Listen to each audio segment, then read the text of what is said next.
ایسے گروپس جو کہ پاکستان کے اندر دہشت گردی کر رہے ہیں، اور اب سی پیک کا معاملہ اور چائنا کی ناراضی، کیا یہ سب مل کر پاکستان کو ایک ڈس فنکشنل اسٹیٹ بنا رہے ہیں؟ یہ سوال ایک بڑا اہم سوال ہے۔ بندوق کا مقابلہ بندوق سے ہوتا ہے تو پھر بنگال میں 90,000 فوجیوں کی پتلونی اتر جاتی ہے۔ جب بندوق کا مقابلہ بندوق سے ہوتا ہے جناب اسپیکر صاحب، تو پھر ہماری ہیرو کارگل میں کرنل شیر خان شہید، اس کو انڈین آرمی سلوٹ کرتے ہیں اور ہمارے اپنی دم دبا کر بھاگ جاتی ہے۔ انڈیا ہمارے ساتھ آزاد ہوا تھا، پچھلے دنوں نریندر مودی صاحب نے 63 کنٹونمنٹ ختم کی۔ انٹرنیشنل ڈیٹ رپورٹ ہے، یہ ورلڈ بینک نے جاری کی ہے، جس کے مطابق پاکستان جو کہ 240 ملین کی آبادی ہے، اس نے سب سے زیادہ قرضہ چائنا کا دینا ہے، جو کہ $29 بلین ہے۔ $29 بلین۔ اور ظاہری بات ہے ہم نے اور ملکوں کے بھی قرضے دینے ہیں، ہم نے IMF کے بھی قرضے دینے ہیں۔ اب یہ جو ورلڈ انٹرنیشنل ڈیٹ رپورٹ آئی ہے کہ پاکستان کا جو ہائی ڈیٹ جو ہے، یہ سمجھ لیں یہ چیلنجنگ پوزیشن ہے، بیکاز ہم ایکسپورٹ نہیں کر سکتے، ہمارا جو ریونیو آ رہا ہے اس حساب سے دیکھا جائے، ٹھیک ہے۔ اور پاکستان کی جو ٹوٹل ایکسٹرنل ڈیٹ ہے وہ تقریباً $130 ارب ہے، جس میں سے $30 ارب آلموسٹ چائنیز کا۔ اس ٹاپک پہ ویڈیو ریکارڈ کر رہے ہیں، دو چیزیں ہیں، ایک تو پاکستان جو اس ٹائم اکانومک کرائسس کا شکار ہے، اور اس میں ایسی کرائسس میں ہم 190 ارب دن کا خود ضائع کر رہے ہیں اس کے اوپر۔ اور سیکنڈلی KP کے اسمبلی میں ایک پولیٹیشین ہے، ممبر آف اسمبلی ہے، انہوں نے سٹیٹمنٹ دی ہے کہ 71 میں جب یہ بنگال کا معاملہ ہوا، بندوق کا مقابلہ بندوق سے تھا، یعنی انڈیا پاکستان کا، تب 90,000 فوجی مطلب ان کی پتلونیں اتار دی گئیں، گدوں کے اوپر لاشیں واپس آئیں، اور مطلب اس طریقے سے انہوں نے بات کی۔ ادھر آپ نہتے لوگوں کے اوپر اگر کوئی ظلم کر رہا ہے تو غلط بات ہے۔ کیا کہنا چاہیں گے جو عوام میں نفرت، عوام میں غصہ بڑھ رہا ہے، اس کی وجہ کیا ہے، ذمہ دار کون ہے؟ سب سے پہلے تو میں ایک شعر سناتا ہوں آپ کو۔ جی ضرور۔ علامہ اقبال رحمۃ اللہ علیہ اللہ کے ولی ہیں، جی، اور وہ کہتے ہیں کہ جمہور کے ابلیس ہیں ارباب سیاست۔ ٹھیک ہے، جمہور کے ابلیس ہیں، اب ارباب سیاست، ٹھیک ہے، باقی نہیں میری جگہ طے افلاک۔ ٹھیک ہے، اسے ذرا ایکسپلین کریں گے؟ مطلب جمہور زمین کو کہا گیا ہے، جی ٹھیک ہے، ابلیس اللہ پاک سے مخاطب ہے کہ جو زمین کے شیطان ہیں ٹھیک ہے، وہ ہے سیاست دان۔ اچھا، زمین کے انہیں زمین کا زمین کے شیطان ہے سیاست دان، ٹھیک ہے، ٹھیک ہے، باقی نہیں میری جگہ طے افلاک، ٹھیک ہے، لہٰذا میری اس زمین پہ کوئی جگہ نہیں ہے، کیونکہ جو کام میں نے کرنے تھے جا کے زمین پہ ٹھیک ہے، وہ تو ان سیاستدانوں نے پکڑ لی ہیں، چوری، فریب، دھوکہ، ہر طرح کے کام ہیں اب سیاستدان نہیں، پکڑے ادھر ہوئے۔ میں ایک اور چیز کہنا چاہوں گا، یہ سیاستدان آپ کہہ رہے ہیں اس طریقے سے چوری فریب دھوکہ کر رہے ہیں، لیکن یہ کیا آپ کو لگتا ہے کہ پوری دنیا کے پولیٹیشین، پوری دنیا کے سیاستدان ایسے ہیں؟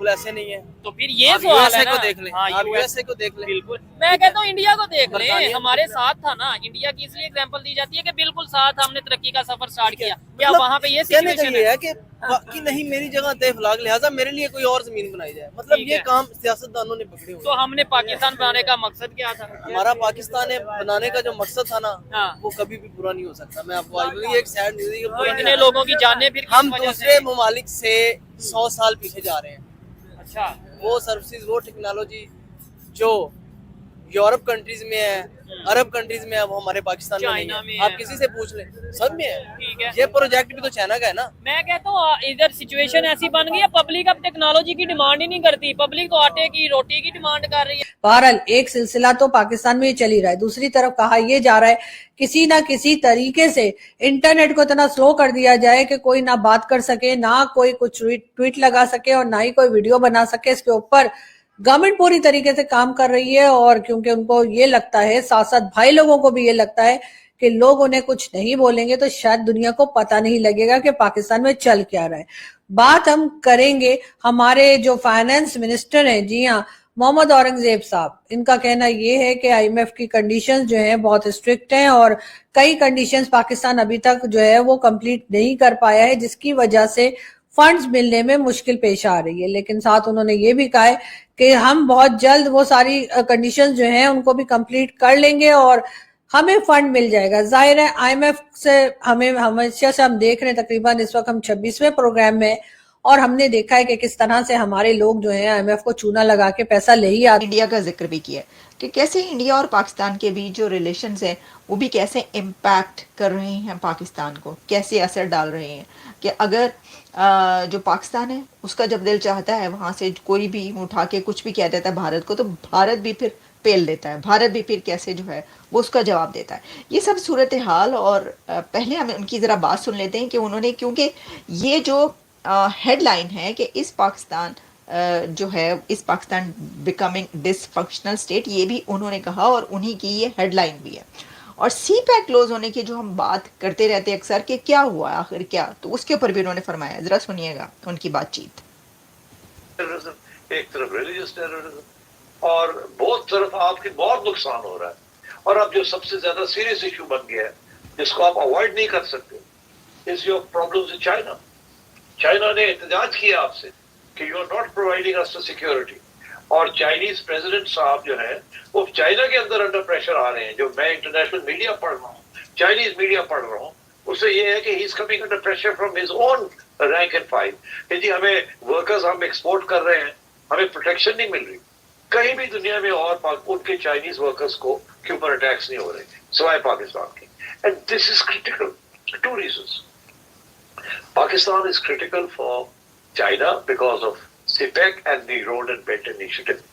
ان کے لیے یہ گیٹ وے بہت important, number one. Number two, انہوں نے یہ سوچا تھا کہ best way to do this is to make investments in Pakistan, تاکہ پاکستان کا بھی ایک ویسٹڈ انٹرسٹ ہو ان دا چائنیز روٹ۔ تو انہوں نے انویسٹمنٹ کی ہے یہاں۔ اچھا، وہ انویسٹمنٹ کو آپ پروٹیکٹ نہیں کر سکتے، آپ یو آر بینگ ٹارگیٹڈ۔ اب دیکھیے، جیسے چائنیز بھی تو چاہتے ہیں نا کہ ان کے لیے ان کی سیکورٹی فورسز میں get involved in the protection their of their own people, مگر پاکستان کہتا ہے نہیں، ہم کریں گے آپ کی پروٹیکشن۔ آپ ایک آدھ سپروائزر رکھ سکتے ہیں ہر جگہ جہاں کلسٹر ہے چائنیز کا ورکرز کا، وہاں آپ ایک آدھ بندہ رکھ دیں جو کہ مانیٹر، مگر آپ کی فورسز یہاں نہیں آئیں گی، Chinese soldiers will not come. اب بات یہ ہے کہ اگر چائنیز سولجرز نہیں آئیں گے تو دو چیزیں، یا آپ پرووائڈ کریں Pakistani soldiers to protect the Chinese wherever they are، اور یا آپ جو لوگ اٹیک کر رہے ہیں ان کو ایلیمینیٹ کریں۔ یہ دونوں بڑے مشکل کام ہیں، اور یہ وہ ملک ہے جہاں آپ کی جو سیکورٹی ایجنسیز ہیں وہ ویسے ہی لڑائی جھگڑے ہو رہے ہیں سیاسی طور پہ، اینڈ ڈسگرٹلمنٹ ہے ایوری ویئر۔ تو مطلب it's a very difficult situation, but you know you have to have your priorities right. اب پرائیورٹیز یہ بلوچوں کے ساتھ بات چیت بھی نہیں ہے۔ اب آپ یہ دیکھیے جو انہوں نے بات کی کہ پاکستان یہ چاہتا ہے کہ جو سیکیورٹی ہے وہ پرووائڈ کرے، چائنا یہ چاہتا ہے کہ کیونکہ کئی بار ایسا ہو چکا کہ کئی حملے ہو چکے ہیں اور سیکیورٹی ان کو پرووائڈ نہیں کی جا سکی، تو اب وہ کہہ رہے ہیں کہ اپنی سیکیورٹی ہم خود سنبھالیں گے، یعنی پاکستان کے اندر چائنا اپنی سیکیورٹی خود سنبھالے گا۔ ابھی آپ جانتے ہیں کہ چائنا اور پاکستان کے بیچ جوائنٹ ڈرلز ہوئی ہیں اگینسٹ ٹیرر، تو یہ ڈرلز بھی یہ بتاتی ہیں کہ چائنا یہ سمجھتا ہے کہ وہ اپنی سیکیورٹی اب خود کرے گا۔